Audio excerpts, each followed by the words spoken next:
right, everybody. Welcome to a special edition of Tunnel Vision. I'm Ryan Abraham, your host, publisher of USCFootball.com. That's Colin Cowherd over there, media mogul from FS1, Fox Sports Radio, who knocking over my stuff in the background. On his day off, Labor Day weekend, you come into the show. Thanks so much, Colin, for coming on. Well, I was running errands. It's my last day off till like Christmas, and I thought, okay, I got to help my guy Ryan out. I figured you're next to my house, so I thought I called you up and I said, dude, you got 30 minutes? Let's talk USC football. I never get to just talk USC football for 30 minutes in my life now. So I either talk to myself or I figured I could come on this today. No, I appreciate you coming on. It was funny. I was driving in here to our little studio and listening to you. So you took the day off. Doug Gottlieb is doing your show. Yes. You're coming to do this one. So I don't know. This is kind of a much watered down, cheaper version of what you're doing. Yeah, much cheaper. Yeah, but you can follow him on Twitter at Colin Cowherd and FS1, Fox Sports Radio. It's an iHeart. Where can everyone get your stuff? Well, you always can follow me on Twitter, FS1, obviously. Facebook, you can find The Herd. iHeart Radio, we have our 24/7 channel, The Herd. Mostly The Herd will get you places. Mostly The Herd, and no, it's been a great few years at Fox. I absolutely love it. I'll be on the Sunday show starting this Sunday. Okay. It's 8 in the morning Pacific, 11 Eastern. Imagine we mostly have 8 in the morning people right now watching. So I don't get opportunities like this to talk about like one of the teams I'm really invested in, USC football. You live in LA. I'm on their message boards, yours. So I said I don't get this opportunity but once or twice a year. No, well, thanks for doing it. It's funny when we've had you on like the podcast and stuff before, and people are like, "Man, he really knows a lot about USC football." I think it was last year you came out to a practice and introducing yourself to the walk-ons, and they're like, "Wait, how do you know?" Which is crazy. I mean, but you're into it. You know what's going on. Yeah, I mean, I have to cover sports, kind of on a macro level. But the one team I would say I really am a depth chart guy is USC. It's the one thing I actually miss about doing like local radio. Like you could just, you could have 4 or 5 teams and just go a mile deep on those teams when I used to be like in Tampa or Oregon or Vegas. Now you have to know more, probably less about more. But now I got LeBron in LA. Yeah. So, I mean, how much I love LeBron, so that'll be easy for me. I can go watch him play and talk about LeBron all the time. Is he going to have him on the couch at all? Is he going to be? Oh, I'd love to. But, guys get like, when you get like Michael Jordan, LeBron, Brady, they don't do a lot of that stuff. Yeah. It's what's in it for them, kind of. What was a long off season as far as college football goes? We got to go to Coliseum and kind of check out this USC Trojan team. Did pretty well last year, winning the Pac-12. Maybe not the greatest taste left in the fans' mouths after losing the Cotton Bowl like that. What did you think of that opening game against UNLV? Well, I mean, let's start from the optimistic point. I thought JT Daniels can really whip it. I mean, he can really spin it. He throws a better deep ball than Sam Darnold. Now, he's not Sam Darnold, but in terms of throwing the ball down the field and the placement, he throws a beautiful deep ball. Brown, his teammate at Mater Dei, who's his slot receiver, is going to start for 3 years. You're not going to move him out of that spot. So, and I do think USC's wide receiving core is now they're going to have to go. I think they're going to sign 4 guys next year because some of those guys will leave early. Same with the secondary. They're losing all their corners, their senior corners next year. So corners and receivers, they're going to have to recruit a lot this year. But they also have a lot of talent in those areas. So the thing I'm optimistic about would be JT Daniels, the receiver. I thought the young corner, Griffin, Warren G's son. Yeah, that's crazy. Terrific. They have some young safeties I like. I think the young talent's really good. Greg Johnson, redshirt freshman. Yeah, he got the start. Yeah, played really, really well. So, there are positions where I think quarterback, that slot receiver, young man, corners, receivers, there's real depth. For the first time in a long time, they're rotating defensive linemen, interior linemen, Brandon Peely, Jay Tuafeli, Marlon, Rector, Malik Dorton, Porter Gustin at the, what do they call it, the Predator spot. Yeah, the Predator. So, I mean, they go too deep. And, I mean, that's what SEC teams do. That's what Ohio State does, where you have 7-8 guys, so by the fourth quarter, you're on your 38th snap, not your 68th snap. So I don't think there's any more excuses. I don't even think JT Daniels as a freshman is an excuse. This is a team that's deep. Backups are good. 85 legit scholarships. And by the way, Clemson's playing freshmen too. LSU played freshmen last night. If you're getting 5-star kids and high-end kids, you're only redshirting about 7 or 8 of them these days. And that's usually offensive linemen. So, this USC team, there's no excuses. They should win. They'll be favored. They're not favored against Stanford, but, to me, they match up with everybody they play. And if the question becomes in college football, you bet the coach. Do they have the staff? That's the question. Yeah. Well, one of the differences, a lot of people were kind of writing in and talking about, the offense looks the same, this looks the same. One of the bigger differences was how much they rotated, and you got to see some of those young players. There's a new redshirting rule, and Clay Helton talked about that. You could play guys in the first 4 games or the last 4 games, or 2 in the front, 2 in the back, doesn't matter, and they can still redshirt as long as you play 4 or under. But we saw the offensive linemen, some rotation there, tons on the defensive line. And I think a lot of that stemmed from what Ohio State did in the Cotton Bowl against them, at least what Clay Helton was saying. Did you like that aspect of it, kind of the rotation? It's been really something that's bothered me about their defensive side. Christian Rector was given no opportunity to play due to an injury, played last year, and was spectacular. Yeah. First snap. Why wasn't he allowed to play? I've got my theories on that Clancy Pendergrast, who I think's actually done a really good job. He's not a dynamic personality. He's not a recruiter. He's Norm Chow. And all coaches at one point want that 7-figure salary, and they want to be head coaches. So I think you have to be careful. Sometimes I think Clancy is looking for home runs, sacks, top 10 defense, so he can put it on a resume and maybe get that New Mexico job or that Hawaii job. He doesn't have the personality, the recruiting prowess, I think, to get a Tennessee or a Texas job like a Tom Herman. But I have been bothered by that for years. There's no excuse with USC talent. Freshmen are usually good enough to play at USC, Ohio State, Alabama, Oklahoma. And I don't know why it took the Ohio State loss, but it's always felt like to me Clancy's, using the decency of Clay Helton to his advantage, where I'm going to play veterans, I'm going to have a top 10 defense on my resume, I'm going to have a lot of sacks, go to an athletic director and say, look at me. And that's what it feels like to me. There's no excuse to not be rotating players at USC. There's no excuse. Again, Nick Saban has to play freshmen or they won't go to Alabama. They'll go to Auburn and they'll go to Clemson. So I've been bothered by it for years. Yesterday was the first time that I really saw USC in 4 years, rotate defensive players. And because remember, players recruit players. And I don't know what I'm saying. This is my opinion. You and I have talked about this. It's bothered me for years. That if you're not playing multiple guys at a position, and this is not like Washington, where they may have 4 or 5 really nice players, but they don't have the depth. Yeah. USC has usually like LSU depth, where you've got a bunch of good players. Of the 100 best recruits in the last, let's say, 4 years, I can make an argument USC's got 50, 40 to 50 or 60. So, there's certain, Stanford similarly, tends to have a top 20 class. Yeah. So, Stanford last year played a left tackle freshman out of Houston. And so, USC in 3 years hasn't had any, why didn't Jay Tuafeli play last year? I get redshirting for some positions, but I'm a long-winded way of saying, why did it take 3 years? Why isn't Clancy forced to constantly play more players defensively? I don't care about working on your resume. Yeah.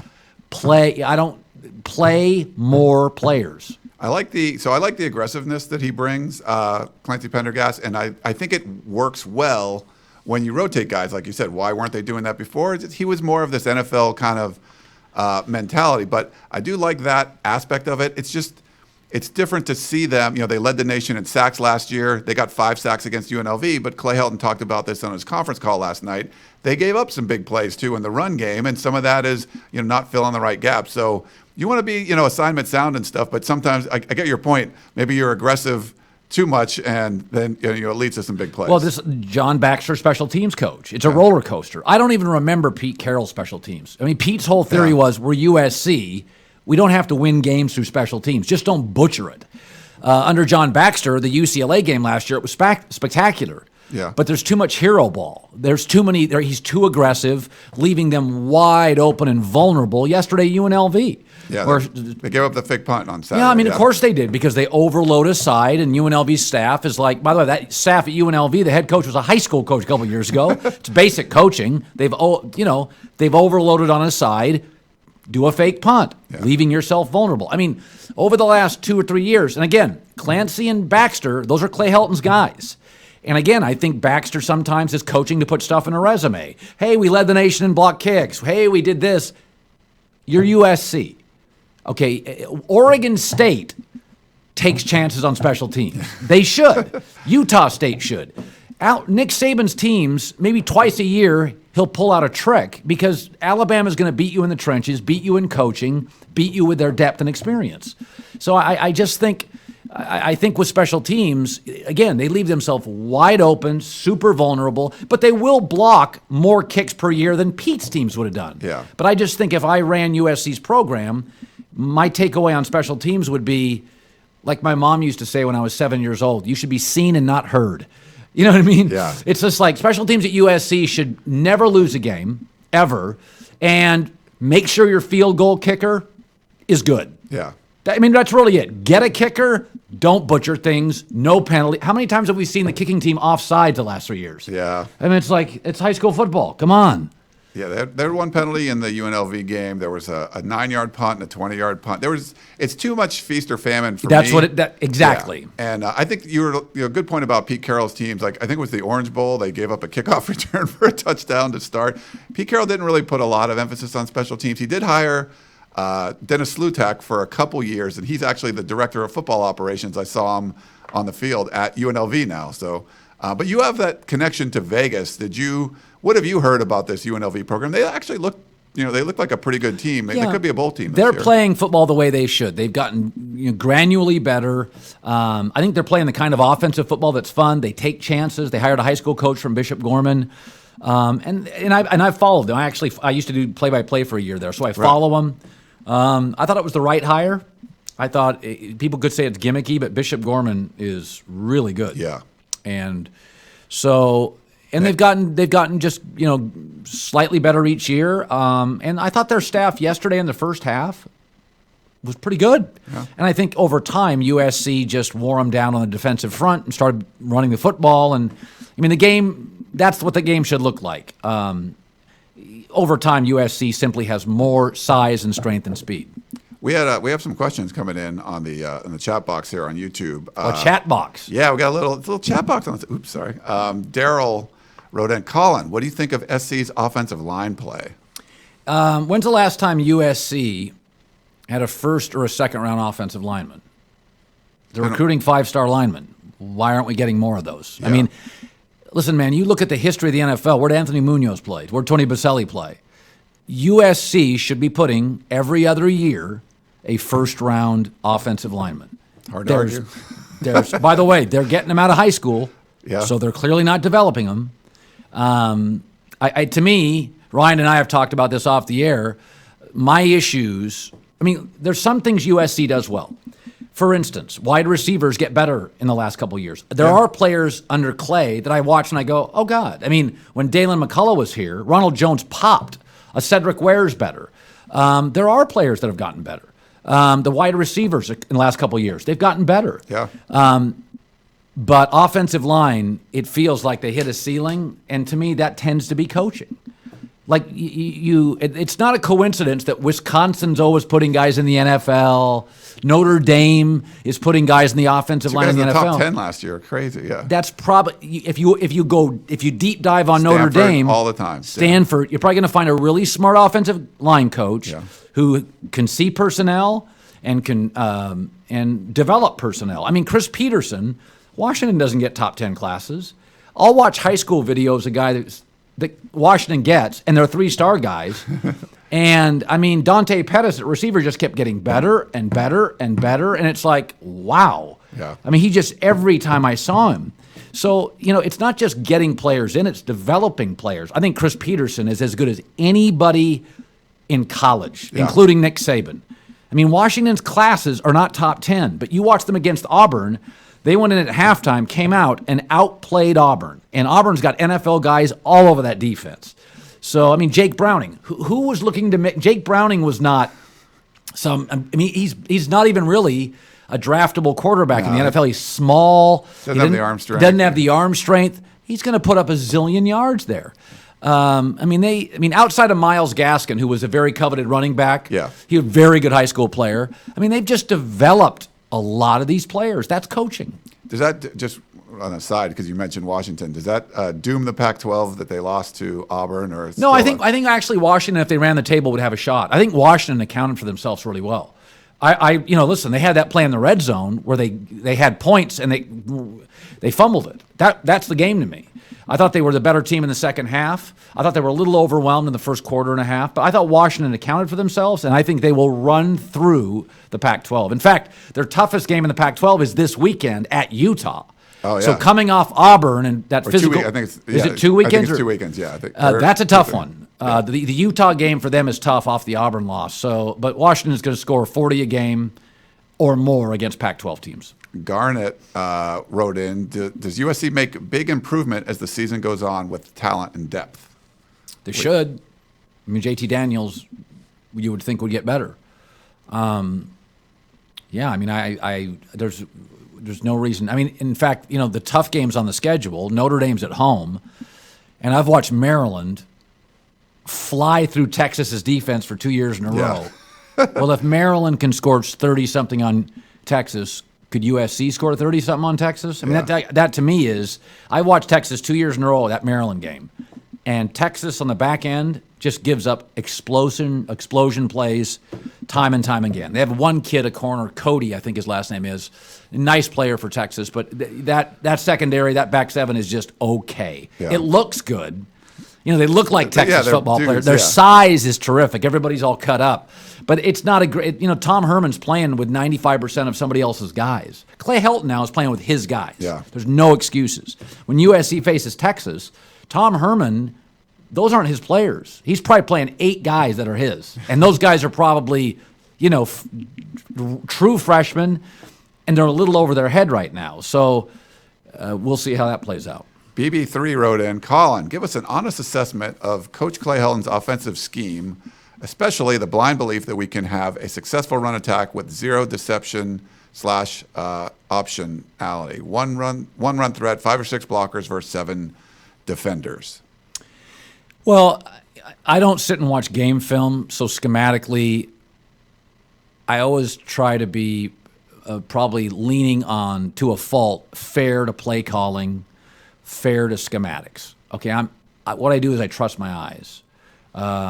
There are some things USC does schematically, offensively, I don't like. They look confused, multiple receivers in the same spot. That's the stuff I look for. I'm not asking for perfection. I guess my primary beef offensively, it's fairly predictable. I think yesterday I watched Michigan, Notre Dame, and it was like Notre Dame had Michigan's playbook.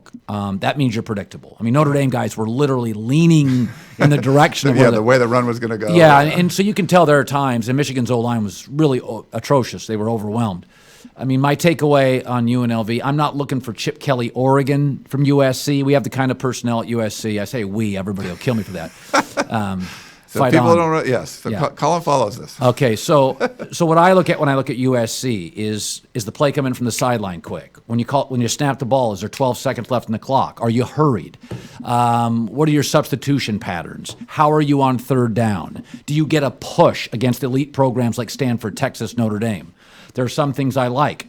One of my tests of coaching at the college level is consistency. Alabama gives you the same team every week.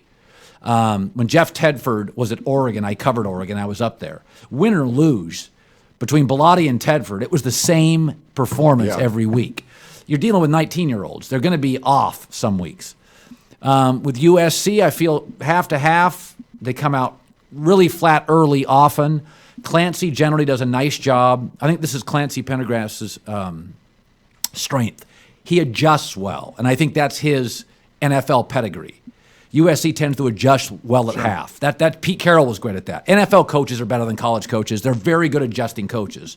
It's rare that you find a college coach who is an elite adjuster. Chris Peterson is. Yeah. Saban is. I think Dabo Sweeney is. Sometimes in college it takes weeks to adjust to problematic issues. But my takeaway on USC is I see inconsistency offensively. I think they sort of, and Pete Carroll did this. Pete would sort of like let the game come to him, and then Pete was a terrific halftime adjuster. I think sometimes wouldn't show you a whole lot early, but then you're like, in the second half, it was a Pete different story. rarely lost the second half. Yeah. So Clancy, similarly, is very good. But when you walk into an Ohio State game and you're just not ready to play, I don't know if it's scripting, but USC should come into a game, first series, with USC talent and score against everybody. Yeah. Everybody. That's what Alabama does. Yeah. They play ahead. USC's talent, especially in the conference, there's nobody. They should have 8 plays dialed up, and there should never be a 3 and out at USC offensively to start a game. Not in the Pac-12. If you're playing LSU, Alabama, Georgia, Auburn defenses, hey, they got NFL guys too. You don't see a lot of that in the Pac-12. Right.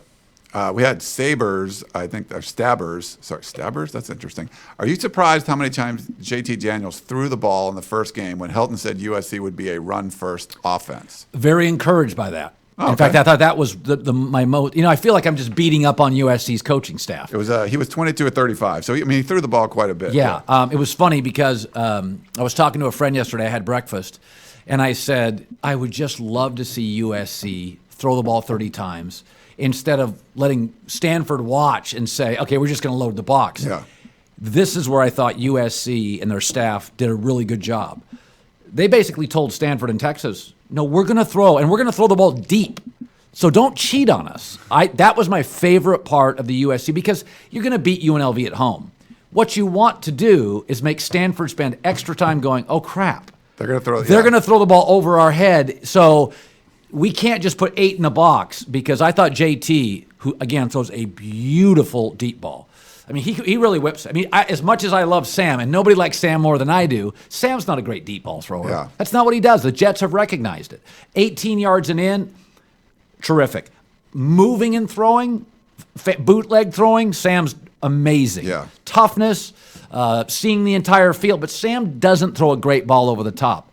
JT, you're going to see, he's going to set USC's all-time record, and it may be by next year in 40-plus touchdown throws. Like, that's what he's an aggressive kid. Yeah. Oh, no, he's not going to. He wants, there is no Alex Smith in him. Like, he's Matt over Barkley, I think, threw it 19 times in his debut. You know, it's like, this is a little. Yeah. Were you a little surprised? I kind of was. I'm a big Tyler Vaughn's guy.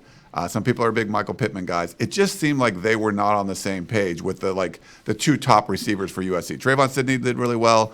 But were you surprised at that? That maybe it's just the first game thing, but they just didn't seem to be connecting. No, I'll give the players and the staff a pass on that. Of course, his high school teammate and him were lined up. Yeah. That is, to me, you'll see a noticeable improvement going forward. Okay.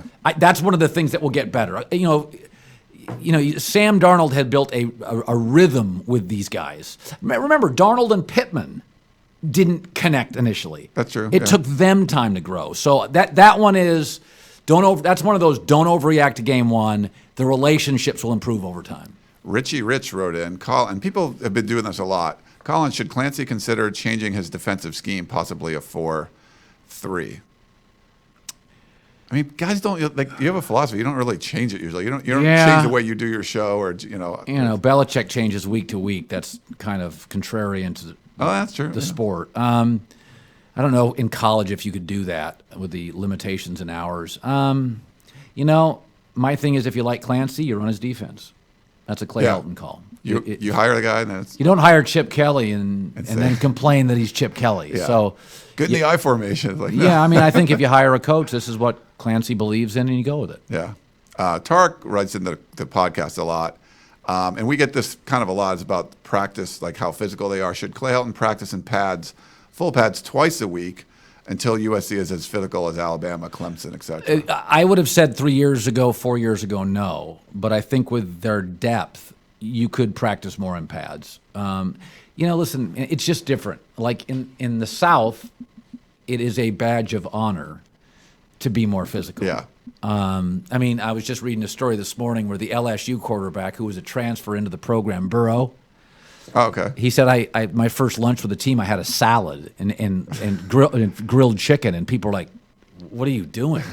Everybody else eat fried chicken, he said. That's what the kids said, and they were eating heavier foods. You know, the South, it is more physical. That's a badge of honor. You know, you start getting Denver West and the West Coast, coaches are almost coaching, hey, we want kids to enjoy the experience. Yeah. We're not going to physically annihilate them.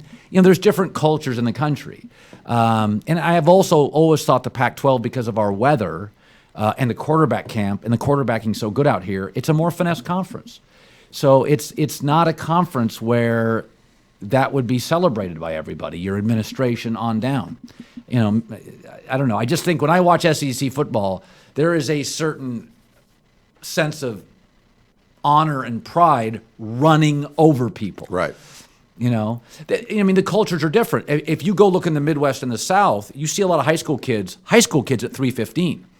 Offensive linemen on the West Coast are like 265. Yeah. You have to, as a staff, project.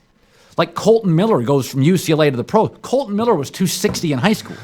So the diet's different out West. So you have to project, will Colton Miller get to 305? Yeah. Some kids do, some kids don't. So, you know, there are things in the West, there are challenges you have that are different. Your offensive line, you just don't have. The kids don't come out of high school out West 335. Especially defensive linemen, like a Rasheem Green out of Sarah High School, like that's a must get because you don't see a lot of guys like look like that in high school out here. Yeah, so it's just different. I think you have to just you just have to kind of play with the hand you're dealt. But I watch a lot of SEC football. And, I mean, if you don't run it on 3rd and 2, it's like, what are you doing? There's no – it's almost like – You gotta run. Whereas in the Pac-12, if you passed on 3rd and 2, people are like, oh, that coach is clever. Yeah. That guy's got some NFL moxie in him. In the South, they're going to put a hat on, and they're going to run you over, and that's how they play football. And it's proven to be very successful. So USC starts Pac-12 play, so no rest after the UNLV game against Stanford. Stanford looked a little shaky against San Diego State, a team they lost to last year early, but then they pulled away. Bryce Love couldn't really get going, but the passing game did. J.J. Arcega-Whiteside, he had like 240 yards and 3 touchdowns. KJ Costello, who should have started all last year, David Shaw didn't for whatever reason. So Stanford looks like a pretty good team. USC looked questionable last year against Western Michigan and then played their best game of the season, you could argue, against Stanford in week 2. What do you kind of see? That's the biggest game of the Pac-12 this weekend, obviously. Yeah, I mean, I always kind of look at the Pac-12 currently as a 3-team league. USC's got the best personnel. Washington has the best coaching. Stanford's somewhere in between. I really like Stanford's offensive personnel. I like JJ. I like Love. I like the quarterback. And they've got a couple of they have a young left tackle who's going to be out of Houston. He's really good. They remind me, honestly, of Wisconsin. They're not flashy, but don't be shocked if Stanford ends up with 11 wins, and don't be shocked if Wisconsin's in the playoff. I mean, Wisconsin looks like Stanford. 2 All-Americans on the offensive line, really good receiving core, stud Taylor's the running back. Stanford's really complete. Now, they are pretty conservative. David Shaw can be, like, to a fault. They beat Oregon State last year 15-14. Didn't play KJ Costello at all. They were asking him at halftime, hey, where are you going to put the other guy in? And it's like it was just stubborn to a fault. Like, no, I'm going to do it my way. Yeah, they're very conservative. So even if they outplay USC, sometimes you feel like they kind of keep you in it. Yeah, they're not a team that when Chip Kelly was in the conference, if you got down 14-0 early, it was like this could be 60-14. Yeah. So I think the USC Stanford game will be very close. A freshman quarterback against Stanford's defense. Stanford should be favored by 4. I think they're favored by 6. I think. Yeah, I mean that's 6. what they should be favored by. Yeah. I mean it's 3. I'm sorry, 3. It feels like somewhere between the field goal and it's Stanford. So, but I'm really interested to watch JT Daniels. I think USC's receiving core is pretty good. Yeah. I think their tight end core is good. I think their backs, Stephen Carr can catch. USC is going to hit for a lot of big plays. I think there's going to be a little feast or famine in that Stanford game. They have some 3 and outs. Yeah. But JT is, I mean, when you watched him yesterday, he is looking downfield. Yeah. Like, there's no question. He's not looking out. Cody Kessler was looking out to the right. Say Cody Kessler. JT, and he is just looking. I mean, you just see him. He is disappointed when he's got to throw it underneath. Yeah. So teams like that, remember a few years ago when Lane went up to Oregon and won? Yeah. Lane's game plan was just go over the top of Oregon. Yeah. And you looked up and you're like, that's the greatest game Lane's ever coached. Was it, or was it just a matter of their game plan caught Oregon by surprise? And I think they had Marquise Lee, may have been one of the receivers. I think so, yeah. So the Stanford thing, I'm really excited to see it unfold. Yeah, it should be a really good one. And I know we want to let you go, but real quick in the Pac-12, Yeah. UCLA and Arizona has kind of laid an egg on Saturday. Arizona surprised me. UCLA has to rebuild the offensive line. UCLA is going to win 5 games. Washington's really good. UCLA is not this year. That's not. He doesn't have the right quarterback yet with any experience. UCLA is just not ready to play. Arizona surprised me. They're trying to make their quarterback. Why is his name escaping me? Arizona's quarterback Tate. Oh, Khalil Tate. Khalil Tate. Really interesting player. Really exciting player. Really exciting player. But they made him not exciting. I think they're trying to. Kevin Sumlin's saying, I'm going to make him more of a thrower. Right.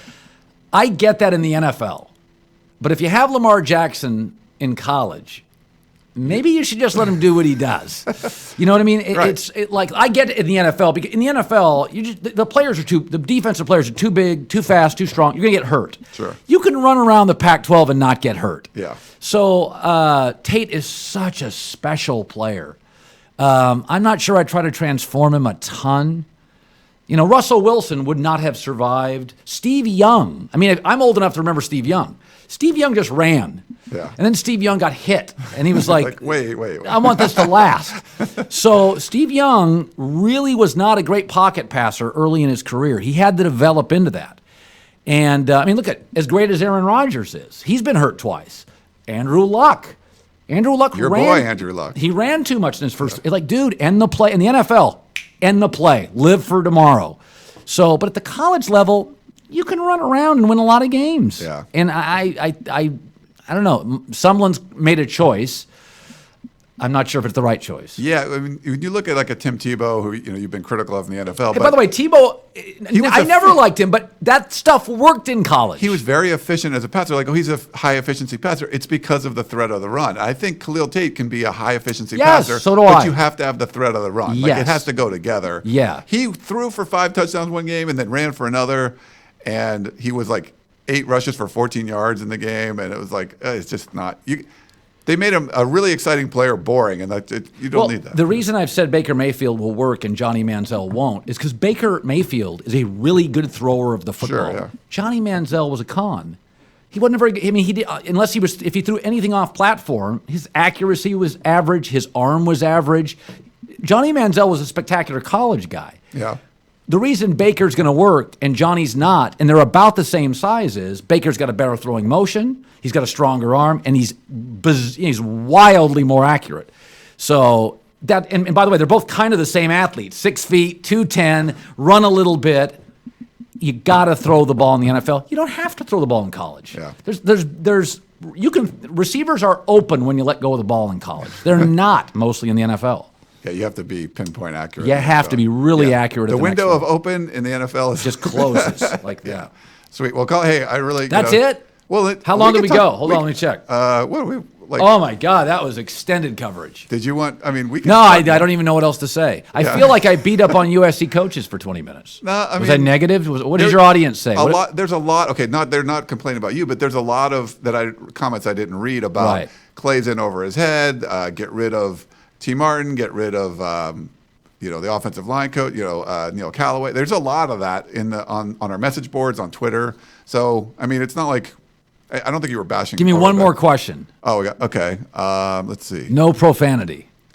Do you have JT? Do you have JT air the ball out or try to have a balanced attack against Stanford? Do you let JT air the ball out or a balanced attack? I'm in college 55-45 pass run. I mean, USC should run the ball. They get elite backs and elite left tackles and elite centers. You know, you got to play to your personnel. Oregon didn't. Yeah. So Oregon has to, you know, like, there's a reason Oregon hired Chip Kelly. They're like, we don't stack up with Ohio State and USC's personnel. So that's why a team like a Northwestern or a non-traditional power should take wild chances. USC is in the, you know, Oklahoma, Georgia, you know, class where your recruiting class is top 8. You've got NFL talent. You should run the ball. Now, I do think passing with the JT, he's so special.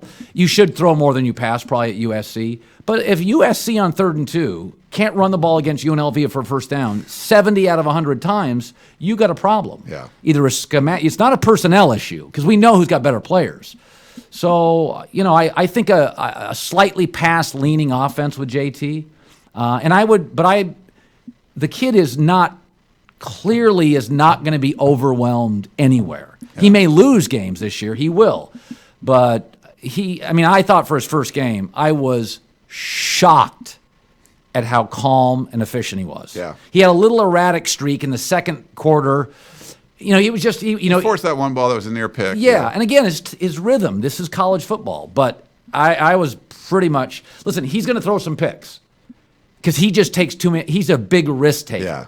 It's like Darnold. I tell people that with Sam Darnold, he's going to throw 20 picks this year. But Brett Favre threw 29 his 15th year in the league, and you love Brett Favre. Right. Peyton Manning threw 23 his 4th year in the league. Like, you got to get over that. Like, Alex Smith doesn't throw picks. He's been traded twice now. Yeah. And that's after, like, winning games, lots of them. So JT's going to throw some picks. But, man, he throws and again, Barkley, Darnold, Leinart, these are all really good players, right? Some guys just throw the deep ball. Jared Goff with the Rams throws a really nice deep ball. Not everybody. You'd think all these quarterbacks would. They don't. Yeah. We got a lot of people asking you for internships and stuff, so I don't know. Fox Sports 1. I'm probably going to go to work tomorrow. They're like, we thought you had yesterday off. And I'm like, I'm wearing a hoodie. To be fair, like, I think Colin, we thought we were going to do a podcast. I'm like, let's do it like a YouTube. So I should have said something that you'd be on camera. Well, I said to you today, I said, starting Tuesday, like I have no days off, you know, for like 4 months. I become like an accountant in April. Right. So I said, I've known Ryan, you for years. And so I said, hey, let's get one out today. Yeah. And then I'm going to be submerged. So he loves doing this stuff, even though this is. I do. Yeah. I don't get to do this. It's so funny to see you at practice when you come to practice and like the walk-ons, everybody that you know who they are, and you're Reuben Peters, you moved from linebacker to fullback or whatever, and they're like, how the heck does this guy know? Yeah, I follow all of it. I've seen recruiting stuff, like you follow all that. I have seen every top 100 for 25 years, going back to super prep, before you had YouTube and all this stuff. Yeah. But I've seen the video of every top 100 high school player for 30 years. And I've seen probably every video of USC football players for 15. So what I'll do every year during a recruiting class is I'll text like, you know, Sark or Clay Helton. I'll be like, okay, sleeper's going to be this guy. So I'll give you an example. The freshman, they had Griffin. Elijah Griffin. Elijah Griffin. So I said 6 months ago to a friend of mine at USC, I said, that's the best high school player in California. I don't care what the ratings say. I'm like, that kid is going to walk into USC. He's going to make an interception in the first month. He's going to return punts if you want him to. I'm like, that's the best player in Southern California. I don't care what the stars matter, but I'm not paralyzed by him. Yeah. And like I said that about, by the way, I think I told you this about Juju years ago. I said, I don't care about, nothing against the Dory. I'm like. He was a 5-star guy, though. And I'm like, that's a great player. Yeah. And there's just certain guys, you watch them and you're like, oh, yeah, he's going to work. So I always make sure the USC guys know. I'm like, okay, I'm putting my money on that guy as your best player. So yesterday, Griffin should have had a pick.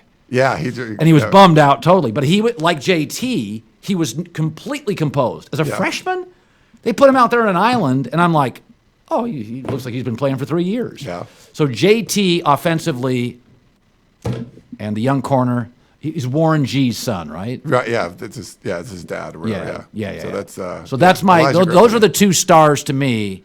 Some people put in the chat there too. They mentioned Kayvon Thibodeau. Do you watch him at all? Like the No. I've seen all that. It's so funny. People put like recruiting stuff in here. Like, yep, no, Colin. No, I've seen him. Yeah. He's good. I don't want to talk too much about high school guys because college guys can't comment on it. But no, I text people my opinion all the time. Yeah. Colin, the college football recruiting nerd. I'm a nerd. It's funny to watch your show on signing day because you want to like talk. Oh, I want to talk about it all day. If I talked about like, just what I wanted to talk about on Fox Sports 1, I would do 6 months of college football recruiting. But you know this, bizarrely, United States men's national team soccer. I'd complain about our do like coaching. that, yeah. Yeah, I'm into that right now. Have you go to the? I'm not a big soccer guy, but I'm a season ticket holder at LAFC. I want to go check. I got to check. Oh, you got to go. There's 4 home games left. All right. It is awesome. Yeah, our buddy It is. Cal Bonagora is like he's a season ticket holder there too. It looks fun. I mean, my wife and I went to Barcelona. We went to Camp Nou to see Barcelona play. Oh, you so did? It was cool, but neither of us are big soccer people. But I like going to check out events, and that one looks like it's fun. So Best thing about these MLS stadiums, they seat about 25,000. And about a third of the crowd, because young demographics, are Uber drivers. So you watch LAFC play, you finish off your beer, sit around for 12 minutes, there's no traffic. yeah, A third of the stadium took Uber. nice. So when you get these young crowd, it's not, and it's only 22,000 in the arena. So LAFC's got all this food. Nomar sits right behind me. Oh, really? Yeah, a name drop. Yeah. But You my can do that, kids fight over the tickets, so I'm going here in about a week. But my kids fight over the tickets, and I've given them to friends, and everybody's just blown away by the experience. Cool. All right. Well, hey, I really appreciate you coming on. Colin Cowherd. Follow him at Colin Cowherd. FS1, iHeartRadio, Fox Sports Radio, You got books? Facebook. Your books out. I'm Like, done writing books. It's just no way more too books? hard. All right. It's way too That's hard. hard stuff. But thanks for coming in on your day off and everything. That's Colin Cowherd. Support Ryan. Oh, I'm Ryan. Thanks so much for tuning in to Special Vision of Tunnel Vision. We'll be back on Thursday with Shotgun and Keeley at noon, our regular stuff.